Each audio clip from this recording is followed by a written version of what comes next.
Lisa, thanks so much for joining me and having this conversation. And so, as you know, we've been having this series of conversations with the different partner organisations in the GOWRS project. So in terms of Tri-State Bird Rescue and Research as being one of those partners, just to start with, can you just share a little bit about your mission as an organisation and where and how do you carry out your work? Sure. Tri-State Bird Rescue and Research was founded in 1976 after a series of oil spills on the Delaware River. There was a lot of ice in the river that year, and there were a number of oil tankers that spilled oil as a result of colliding with the ice.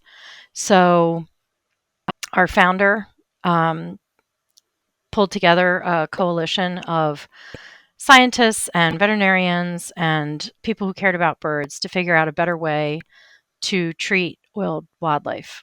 And since then, we have evolved, obviously, our practices and protocols, and just continue to seek better knowledge on, what is the best way to treat oil contaminated wildlife. And we also have a wild bird clinic that treats injured and orphaned wild birds every year. And we are located in Newark, Delaware, not Newark, New Jersey, but Newark, Delaware, which is on the mid-Atlantic coast of the United States. And that's a good point because your clinic is there. Hmm. So that's the sort of base. But obviously, in terms of the response work that you do, that over the years has been in a variety of different locations, not just in the States actually, but internationally, right? Sure. Yeah, we respond in the maritime provinces of Canada, all up and down the east coast of the United States. There is not another qualified oil wildlife responder on the eastern seaboard. And we also respond in the Caribbean. And then, of course, our team members over the years have participated in international teams for responses globally. So that's great. So yeah, obviously a very established, experienced organization and team, and I suppose just a few years away from celebrating 50 years. Yeah, yeah, it's coming up fast. So, I mean, you've already mentioned a couple of examples of what Tri-State does, but is there a particular response or story of Tri-State's work that particularly highlights or illustrates, what you do, how you work? So we've always worked very collaboratively. Um, Again, just from our founder, like she didn't know anything, so she pulled in experts and learned, and so we've always taken a very collaborative approach, pulling in colleagues or other experts as needed. Um, so and we continue to have that approach. So when the um, oil spill happened in the Gulf of Mexico, and our executive director at the time, Dr. Heidi Stout, was called on to help lead that response in the Gulf of Mexico. And we set up response centers in Louisiana, Alabama, Mississippi, and Florida. But we have a small staff, so we were not able to staff all of them, entirely with tri-state people. That would have been, I mean, there were, 2,000 pelicans that came through, right? So, again, taking that collaborative approach, we had our colleagues from International Bird Rescue providing tremendous assistance in the Louisiana facility and also from the Oil Wildlife Care Network. Um, so, taking that collaborative approach with that incident. And then recently, we had two others in the fall of last year, and then again just recently this summer, again, where we had several hundred birds, and we reached out to our colleagues. We've developed a paraprofessional network locally, so we have trained people from local zoos and aquaria to come in and help with oil wildlife response, and they've been great. And we've also called upon our colleagues on the West Coast in Oil Wildlife Care Network and Focus Wildlife, who are both GOWRS partners, to come in and assist. And that's that just that's how we like to operate. We when we need help, we ask for help, and we're also happy on the other side of that to assist our colleagues if they need it as well. Right. I mean, and it's a good reminder that there's decades of collaboration history here with different organizations, not just working together, but learning together and developing protocols and procedures. And obviously the GOWRS project you mentioned, I mean, has been one vehicle, I suppose, for that international collaboration. And obviously that project went on for a number of years. We're now we've made that transition to GOWRS being a live service. But your experience from being involved in the GOWRS project, how did that maybe add to or benefit, I suppose, Hmm. Tri-State in relation to that opportunity to collaborate? And what do you see as perhaps some of the most significant outcomes of that work collectively together under the banner of GOWRS? Yeah, so I think one of the most important outputs from Gowers initially was the key principles document developed under IPICA. So I think that was really important, getting everybody to agree on like what are the foundational key principles, and publishing that as an international standard. So that was critically important. And then the other part of it is just getting all the organizations together, working together, um, sharing ideas, and working on preparedness together, because I think we all know it's a lot easier to respond if you've already worked with a group in the preparedness phase. So if you already have those existing relationships and you know who you're working with, it can make all the difference when a crisis occurs. And you have that comfort level of working with people that you already know, and um, and have that understanding with them.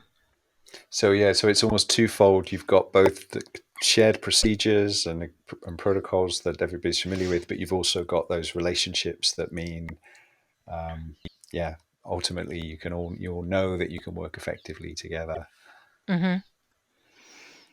So as I said, the project has now culminated in the GOWRS as an old wildlife assessment service going live. So Hmm. what's the significance of that to you? Sort of what does it mean to have that service be live? I suppose both in terms of the end users of it, but also from the organisations like the Tri-State that are involved in delivering it. Um, so from our perspective, as an individual organization, it is exciting to be part of this global group, and to be working toward, um, making sure our skills and knowledge are up to the task if an incident happens and we are selected to assist with the assessment team. So I think that really helps keep us up at that high level, um, internationally. And as far as all the groups, this is kind of where the rubber meets the road, right? And we've been working on this for years, and I think it's exciting to finally be able to um, be ready to respond to contaminated wildlife globally, and as a team, as an international team. Um, and we've certainly done it before, um, you know, in other spills when IFAL was, organizing it, or that kind of incident response, or when, like in the Boji Bale incident in Rotterdam, when they reached out and there were other partners that um, participated um, in a so, but now it's going to be more formalized, and um, so I think it's a very exciting opportunity, and I think it will greatly benefit um, the oil wildlife globally, and it does help to make them more visible as well. Mm. Well, I think, as you were saying before, you were talking about the networks that you've developed locally, paraprofessionals, Hmm. and I suppose the level of investment that's gone into preparedness in the US is one example. But obviously, that's not the case worldwide, and there's huge discrepancies around the levels of preparedness. So, I guess that element here, which is really about those individuals that really are experienced and that actually could make a real difference in getting in early in a part of the world where those networks aren't necessarily there, or they're very much in a sort of fledgling state of actually really being able to understand, what's possible, what kind of response could actually be undertaken, and hopefully, what kind of future preparedness needs to happen in this country. Yeah, absolutely. So, what's next in the sense of the work that you're doing collectively to deliver that team? What are some of the elements that you're working on together now that are maybe less visible but part of the readiness for that? Sure. So we are meeting in person for the first time in a few years, right? Next week out in Long Beach, California.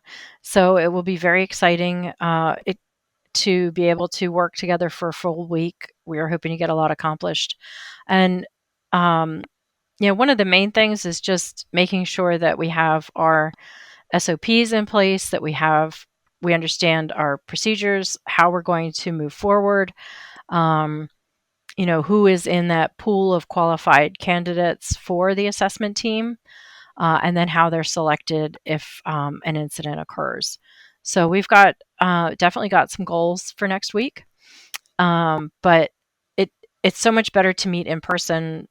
Well, I mean, one obvious reason is that it's just easier to have a conversation, but also because the GOWRS members are international, there's really only a 2-hour window out of every 24 that's that's acceptable for us to work in, because and it still means that somebody's getting up very early and somebody else is staying up very late.